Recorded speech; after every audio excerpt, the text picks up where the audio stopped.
Hey guys, this is Dr. Langdon again with another story in the series of things that changed my brain chemistry. This one is also a story from my internship year, and we've discussed before how very intense that was and how many hours the house staff would work per week, usually around 100 by my husband's count, who was staying at home with our then toddler.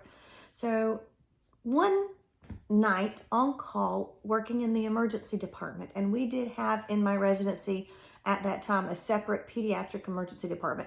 Well, it was a separate area. It was really one big giant area, but we had our own separate area. And these days, more and more, we get completely separated pediatric and emergency departments, which is wonderful. Well, that night, we knew of an incoming patient because, EMS can call ahead to let the ED know they're on the way and what's going on. And this case was one of 911 had been called by the family. A baby was found not breathing, and the report we had from EMS is that when we arrived, they found a 2-month-old female infant not breathing and actually without pulse as well. They started resuscitation measures in the field, we say, or at the home, and and loaded her into the ambulance and came straight to the hospital, which still takes a lot of minutes. And they reported after they arrived that she actually had lividity when they found her, which means that the resuscitation attempts probably were without any hope of actually being successful. And this is all very tricky ground, you understand. It is understood sometimes that resuscitation efforts are made not only in the hope that they'll be successful, but to help, I don't know, maybe how to express this, but to help the family know that we absolutely gave it all that we could. We put every effort possible into resuscitating or saving their baby.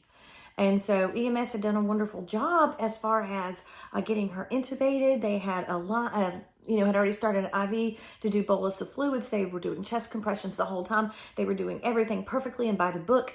And indeed, along those same lines of let's prove that we've done everything we can, even after she arrived in the emergency department, we continued massive resuscitation efforts. No one wants a baby to die. And if you've ever had to work a code before on an adult, you know how hard it is to find a spot. If you're the one trying to start the IV, if you're the one doing chest compressions, if you're bagging or managing the airway, imagine all that and how crowded it is in a code and chaotic, but around this tiny, tiny, tiny little baby. Well, we, of course, were unsuccessful because the fact that she had lividity meant that she had already been gone for some time. And that's that sort of a line. If you have a pale, passed away human, and the things settle, and then there's sort of like a purplish demarcation of plain white and purplish. Anyway, it means that she was quite dead before they arrived. So since I was an intern and working that night and worked on that case and on that code, the attending physician said, have you ever had to share with a family bad news? Because at that particular scenario, the family was not in the room with us. Now, I can tell you that the thinking is these days, that was a long time ago because I'm old, but these days, we do believe it's important that the family be as involved as possible as far as if they wish to, being able to witness as things are happening so it doesn't come as such a shock. Well, anyway, that wasn't the case. And so the attending felt this would be a good opportunity for me, brand new, fresh, young intern, to share this devastating news with the family. And so I went out to the waiting room, the emergency department family waiting room. I found the mom. She approached me with a mail. And so I took them into, we did have at least a private conference, not a conference room, but a little area where we could, consult room that we could talk in private.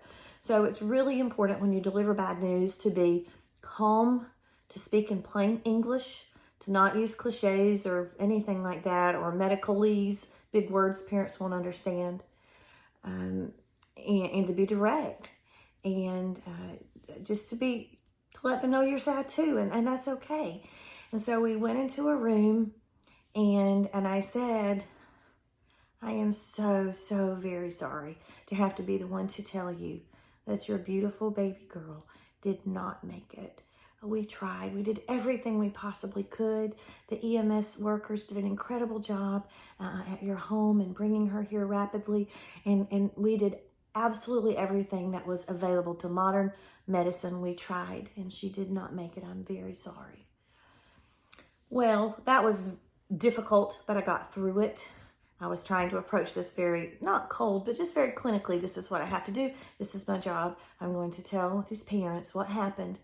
And they were appropriately sad and tearful. And they did have a few questions, and I tried to answer them to the best of my ability. And then I went back to, because, things don't stop just because you've had a tragedy, and that's the hard part of residency. And so I went back, saw the next patient. I think the next person needed stitches. I was working on those, and in the middle of working on the stitches, one of the nurses came and whispered to me, and she said, "They actually need you to tell the family about that baby that died." And I was thinking, I already did. But no, when I shared the bad news with the mom, that was the mom and her boyfriend. Well, now I needed to share the bad news with the mom and her husband, the mom's husband. And so after I finished suturing, I went and did that with the mom and the mom's husband. And he, to his credit, who was not the mom's boyfriend, was still very, very sad to hear about this. And he also cried. And so it was still a bummer and rather moving. And then after that, I was like, phew, that was crazy that I had to do that twice. And I went back to the next room. I think it was about a cold or ear infection or something. I was in there, and no joke, a nurse came in again and whispered, "We need you to share the news again." And I said, I have, not only to the mom and the boyfriend, but also the mom and the husband. I've already done that. And she said, no, you need to do it one more time. So I came out and I went back to the nurse's station to clarify and said, "What are y'all talking about? I've already done it twice." And they said, "Oh no, now the baby's biological father is here in the emergency department, so you need to break it to him as well." And I am not a cussing person. Okay, maybe occasionally, very minimal. But at that moment, I remember thinking, cuss words, this is ridiculous.